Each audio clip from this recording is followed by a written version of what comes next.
Hello and welcome back to my channel. If you're new here, my name is Mike, and I talk about life in the Philippines, especially from the perspective of foreigners who are either living here or thinking about making the move. Now, I've gotten a few emails asking questions about Social Security. Can you actually collect your Social Security benefits while living here in the Philippines? How does it work? What should you watch out for? And is it even worth it to retire here on that income? That's exactly what I'm looking at today. I'll break it all down step by step, covering eligibility, payment methods, tax implications, cost of living comparisons, and even some pitfalls that most retirees don't even think about until it's too late. So stick around. At the end of this video, you'll know exactly what to expect if you plan on collecting your Social Security while living in the Philippines. Plus, I want to tell you about my experience with the Social Security office at the U.S. Embassy in Manila that could be a problem for me when tax season rolls around in 2026. A lot of information is coming your way in this video.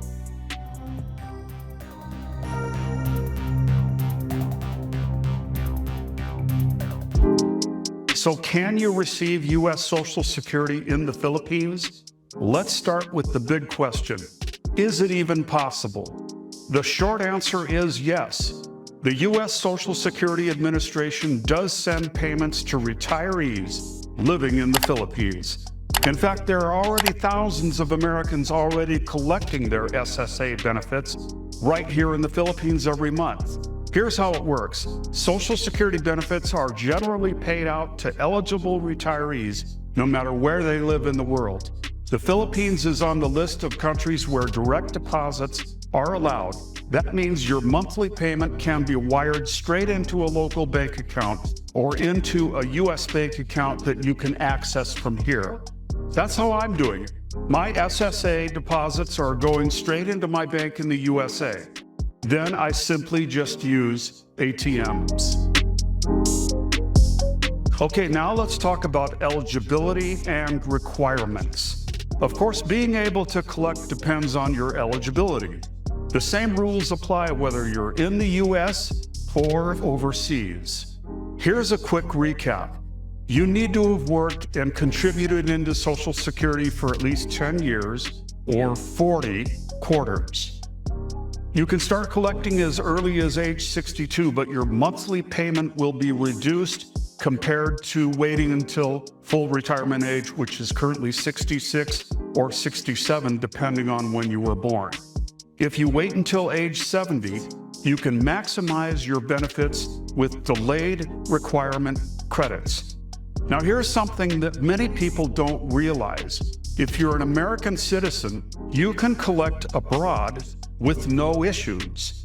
But if you're not a U.S. citizen, for example, a foreign spouse who qualifies for spousal or survivor benefits, then there may be restrictions. That's where it's important to double-check the SSA's rules on non-resident aliens. Okay, now let's talk about how you actually get paid if you're in the Philippines.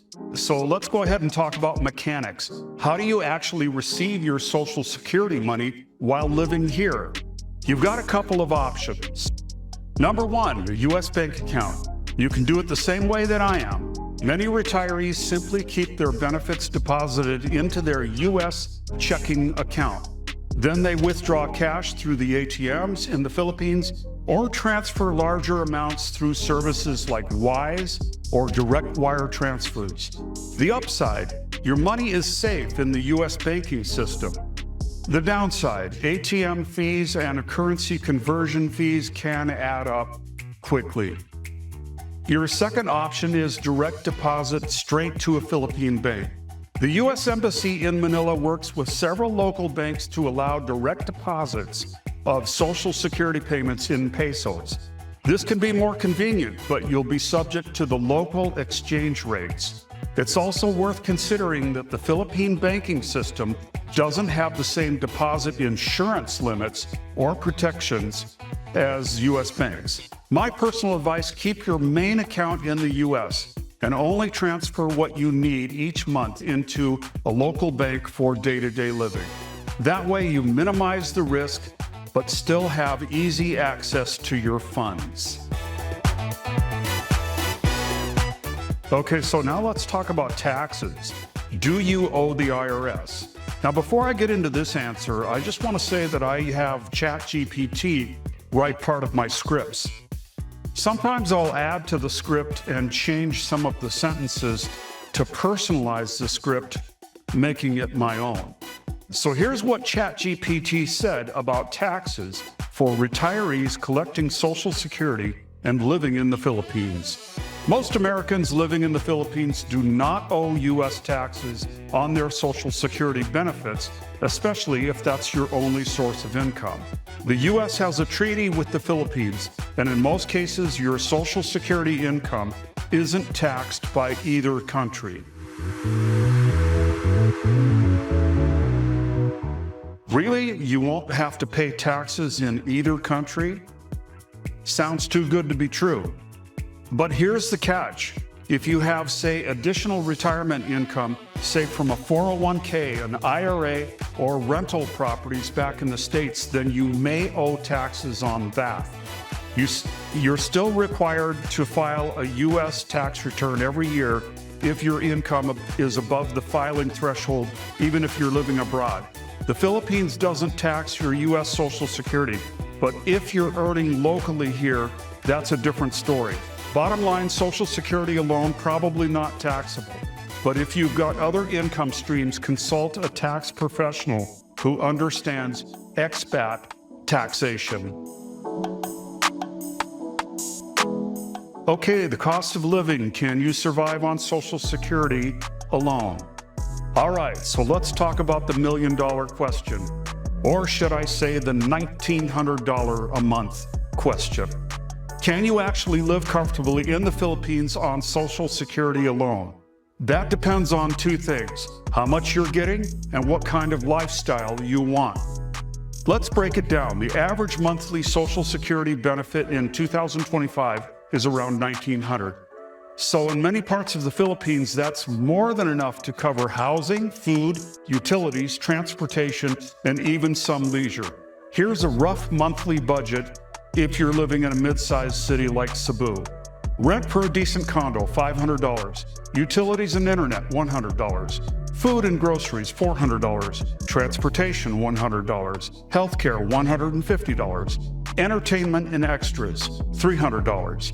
That's about $1,550 a month, which leaves you with a little cushion if you're getting $1,900 a month. Now, if you want to live in Manila or in a high-end condo or take frequent trips back to the U.S., then Social Security alone probably won't cut it. But for a modest lifestyle in most areas in the Philippines, yes, it's very doable. Okay, healthcare considerations. One area you absolutely need to think about is healthcare. Social Security is one thing, but remember, Medicare does not cover you outside of the U.S. That means if you move to the Philippines, you cannot use your Medicare benefits here. So what are your options? Private health insurance. Several companies offer expat health plans that cover treatment in the Philippines and abroad. PhilHealth. Foreign retirees can enroll in PhilHealth National Health Program, which is cheap but limited in coverage. Pay out of pocket. Medical costs are much lower here compared to the U.S. For example, a doctor's visit might be between $15 and $25, and many procedures cost a fraction of what they do in America. But the trade-off is that if you need major surgery or long-term care, you may want to fly back to the States or another country with advanced medical infrastructure. Okay, currency exchange and inflation risks. Here's something that doesn't get talked about enough: exchange rates. Your Social Security is paid in the US dollars, but you're spending pesos in the Philippines. When the dollar is strong, you feel like a king. But if the dollar weakens against the peso, suddenly your monthly budget shrinks.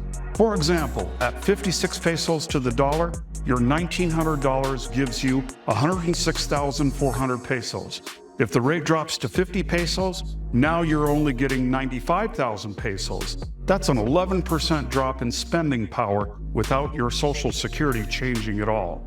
It's smart to keep an emergency fund in dollars, and don't overcommit to long-term expenses here that lock you into peso payments if your income is in dollars. Legal residency and visas. Now let's quickly touch base on visas because this ties into your ability to live here long-term. Social Security does not give you automatic residency in the Philippines. You'll still need a visa to stay here legally. Some options include tourist visa extensions, short-term but renewable up to 3 years if you keep paying fees. Retirement visa, SRRV, designed for foreigners over 50, requiring a deposit or pension income. Marriage visas, if you're married to a Filipina, you can apply for a 13A resident visa. For most retirees, the SRRV or marriage visa is the most practical route. Just keep in mind the rules can change and you need to budget for visa costs alongside your Social Security.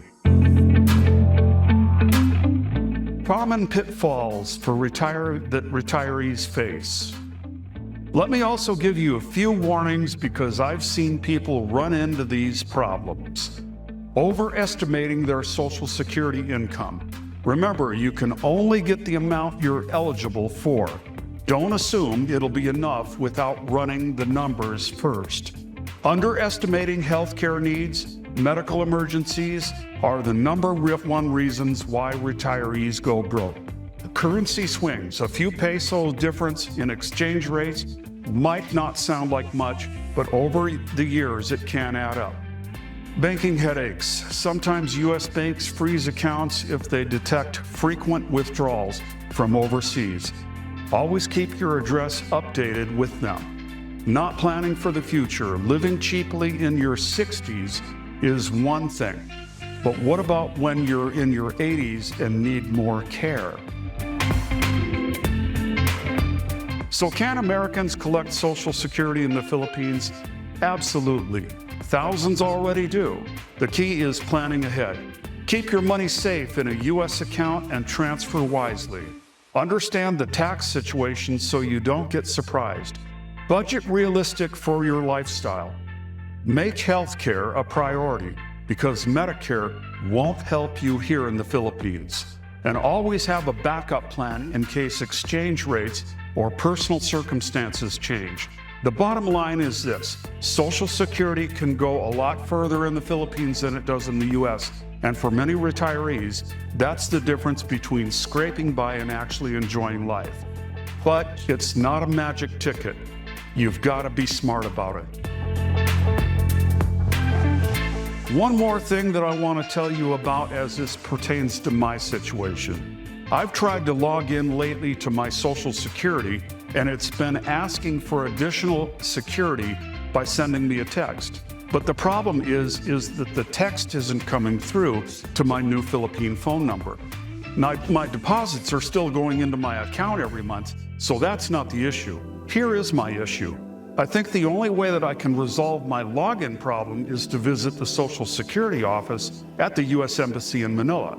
I sent them an email 3 months ago requesting an appointment, and I still haven't received a response. And appointments are only available Mondays and Fridays from 8 a.m. to 11:30 a.m. Right now, there is no immediate problem, but when tax season rolls around next year, and if I still can't log in, then I'm hoping I can just tell my tax CPA what the total deposits were for the entire year. That's, of course, without actually having the 1099 form from the SSA. So that's the rundown on Social Security in the Philippines. What do you think? Could you see yourself living here on just your monthly benefit check? Drop your thoughts in the comments below. I'd love to hear your perspectives. And if you found this video helpful, please give it a thumbs up and hit that subscribe button for more insights about life in the Philippines as a foreigner. Don't forget the bell notification. Thanks for watching, and I'll see you in the next video.